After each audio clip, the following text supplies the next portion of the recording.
পাকিস্তানের সাবেক প্রধানমন্ত্রী ইমরান খানকে কারাগার থেকে মুক্তি দেয়া হতে পারে বলে গুঞ্জন উঠেছে। তবে তার মুক্তির বিষয়টি রাজনৈতিকভাবে সংবেদনশীল হওয়ায় এ নিয়ে এখন পর্যন্ত তৃতীয় পক্ষের মধ্যস্থতায় প্রাথমিক আলোচনা হয়েছে।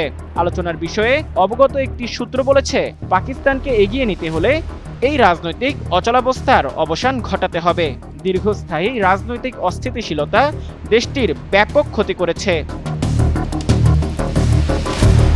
এদিকে ইমরান খানের স্বজনদের অভিযোগ, গত কয়েক মাস ধরেই ইমরান খানের সঙ্গে তাদের দেখা করতে দেয়া হচ্ছে না।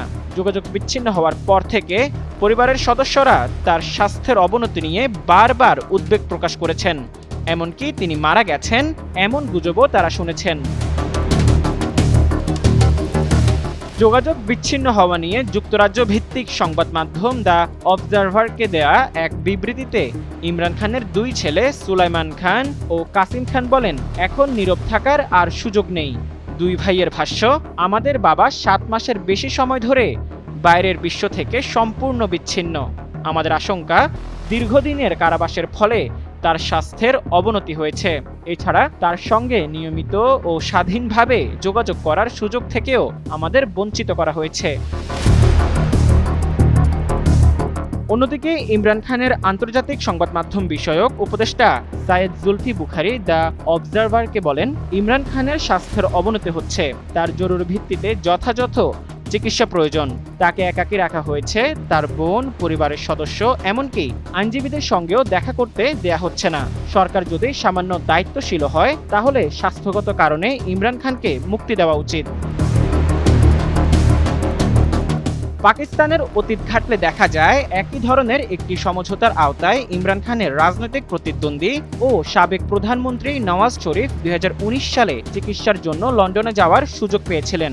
সামরিক বাহিনীর সঙ্গে বিরোধের জেরে দুর্নীতির মামলায় কারাবন্দী হওয়ার পর তাকে চিকিৎসার জন্য পাকিস্তান ত্যাগের অনুমতি দেওয়া হয়েছিল।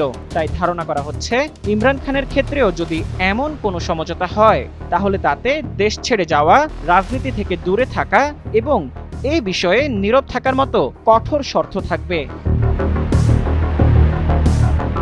এখন প্রশ্ন হলো, ইমরান খান এমন শর্তে রাজি হবেন কিনা তা নিয়ে রয়েছে যথেষ্ট সন্দেহ। এ ব্যাপারে মানবাধিকার আইনজীবী ক্লাইভ স্ট্রাফোর্ড স্মিথ বলেন, ইমরান খান খুবই একগুঁয়ে মানুষ। ওয়েস্ট ইন্ডিজের গতিময় বোলারদের মুখোমুখি হতে তিনি কখনো হেলমেট পরতে রাজি হননি। তাই মুক্তির জন্য কঠোর শর্ত তিনি মানবেন না। তাই আমি চাই তিনি যেন তা করেন। তিনি আমার ব্যক্তিগত বন্ধু। আমি চাই না তিনি কারাগারে একা একা মারা যান। পাকিস্তানের অন্যতম জনপ্রিয় ও রাজনীতিবিদ কারাগার থেকে মুক্তি পেলে পাল্টে যেতে পারে দেশটির রাজনীতির নানা সমীকরণ। এটাই মনে করছেন দেশটির রাজনৈতিক বিশ্লেষকরা। মুজাম্মেল পায়েল, যুগান্তর নিউজ।